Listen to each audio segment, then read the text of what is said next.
into. The morning my wife died did not arrive with thunder or drama. It came quietly, like every other morning we had wasted together. Into sunlight slipped through the thin hospital curtains, painting her face in a soft gold that made her look younger than her 63 years. Into machines breathed and beeped where she no longer could. I stood beside the bed holding a hand I had taken for granted for 4 decades, finally realizing, too late, into that I had been married for 41 years but present for almost none of them.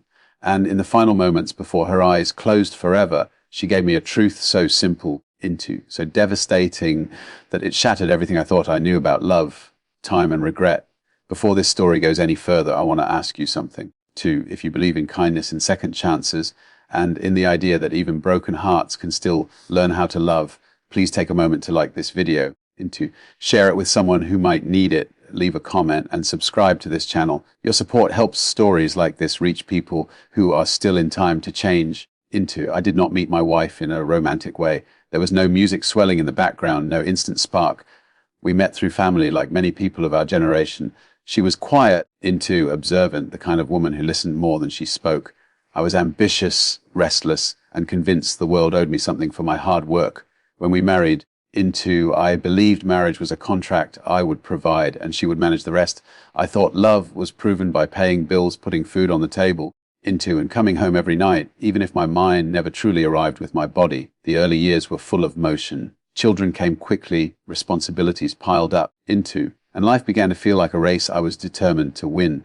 I worked longer hours, chased promotions, and measured my worth in numbers on a paycheck. Into my wife adapted herself around my absence. She learned to solve problems alone, to celebrate quietly, to cry where I could not see. I noticed her less with every passing year. Into, not because she faded, but because I stopped looking. I told myself the story every distracted husband tells. This is what providing looks like.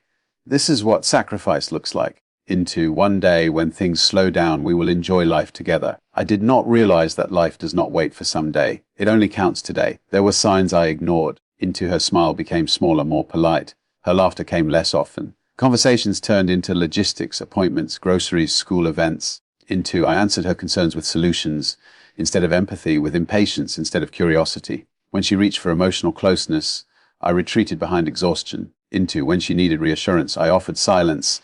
Years passed like pages, flipping too quickly. Children grew up and moved on. The house became quieter. Into and instead of hearing the loneliness echoing in the walls, I filled it with television noise and routine. My wife aged gracefully, into, but I did not notice the lines forming around her eyes or the heaviness settling into her shoulders. I mistook her endurance for contentment. She never screamed. Into, she never threatened to leave. That was the most dangerous part. Her pain was dignified, contained, and invisible to a man who did not want to see it. Into, I assumed that because she stayed, she was happy. I assumed wrong. The diagnosis came suddenly, though the illness had likely been growing silently for years. Into much like the distance between us, cancer has a way of stripping life down to its essentials. Appointments replaced routines. Hospital rooms replaced comfort. Into, and for the first time in decades, I was forced to sit still beside her, with nothing to distract me from the truth of who we had become. Into I watched her body weaken while her eyes remained clear. There was no bitterness in them, no accusation that somehow hurt more than anger ever could. She thanked nurses, into smiled at visitors, and worried about everyone except herself. Even then, I did not fully understand what I had lost. I believed there was still time. Into, I told myself I would make it up to her when she got better. We would travel, we would talk more, we would reconnect. Into, I was still bargaining with the future while the present slipped through my fingers. As her condition worsened, the room grew quieter. Words became heavier, more precious. Into, I found myself replaying memories. Our wedding day, the birth of our children, moments I had rushed through without appreciation. Regret is a strange thing. Into, it does not arrive all at once. It seeps in slowly, filling the cracks you ignored for years, until suddenly there is nowhere left to stand. On her final morning, into, I held her hand and felt how small it had become. The woman who had carried our children, held our family together. Into, and waited patiently for a version of me that never fully arrived, was slipping away. Panic rose in my chest, not just because I was losing her, into, but because I was finally seeing her. Her eyes opened briefly, and for a moment the world narrowed to just the two of us. I leaned closer, desperate for reassurance, forgiveness, into anything that would ease the crushing weight in my chest. What she gave me instead was honesty. Her last words were not dramatic. They were quiet, almost gentle. Into, they were not about love lost or blame. They were about time, about how life is shorter than we think, and how the greatest loneliness is not being alone into, but feeling unseen beside the person you love. She did not say them to hurt me. She said them to free me. In that moment, something inside me broke open into I understood that I had not been a cruel man, but I had been an absent one. And absence over decades can win deeper than anger ever could. When she died, into the world did not stop. That was the cruelest realization of all.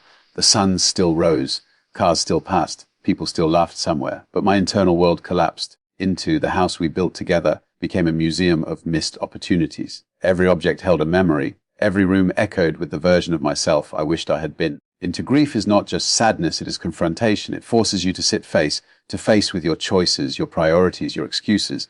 I replayed arguments I dismissed, into moments I could have listened, times I chose comfort over connection. I saw how often she had reached out and how often I had turned away. I began to understand that love is not proven by endurance alone. It is proven by attention, by presence, by the willingness to see the person in front of you as they are, not as part of your routine. The hardest part was realizing that my wife had loved me fully, even when I loved her halfway. She had accepted less than she deserved, hoping one day I would notice. And when I finally did, she was already leaving. Days turned into weeks, and the silence became unbearable. Friends told me time would heal, they were wrong. Time does not heal what awareness refuses to change. What slowly helped was allowing the pain to teach me instead of numb me. I started speaking to my children differently. I listened instead of advising.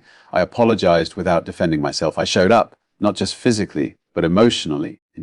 Every small act felt like honoring the lesson my wife had left behind. I learned that regret can either paralyze you or transform you. I chose transformation not because it erased the past, but because it gave meaning to her final gift. She could not stay, but her truth could. Now, when I see couples rushing through life glued to distractions, assuming there will always be more time, I feel an ache that words cannot fully express. I want to stop them, to tell them that love does not die from arguments, but from neglect, from postponed attention, from unspoken appreciation. If you are still listening, I want to ask you something deeply personal. Please pause for a moment and comment below with just one word, present. Write it as a promise to yourself, and as a reminder that you are still in time. I live with the knowledge that I wasted 41 years believing love was automatic, that it would survive without effort. I was wrong. Love is a daily choice, a discipline, an act of courage. It requires showing up even when you are tired, listening even when it is uncomfortable, and valuing people while they are still here. My wife's last words did not accuse me. They awakened me. And that is both my burden and my responsibility now, to live differently, to love consciously, and to remind others that the greatest apology is changed behavior. As this story comes to an end, if it touched your heart, if it made you think of someone you love or someone you have taken for granted, please like this video, share it, and leave a comment. Your engagement helps keep stories like this alive, and it might reach someone who still has time to change their ending. I cannot go back and give my wife the love she deserved while she was alive, but I can carry her truth forward. And if her story changes even one life, then her last words will continue to matter.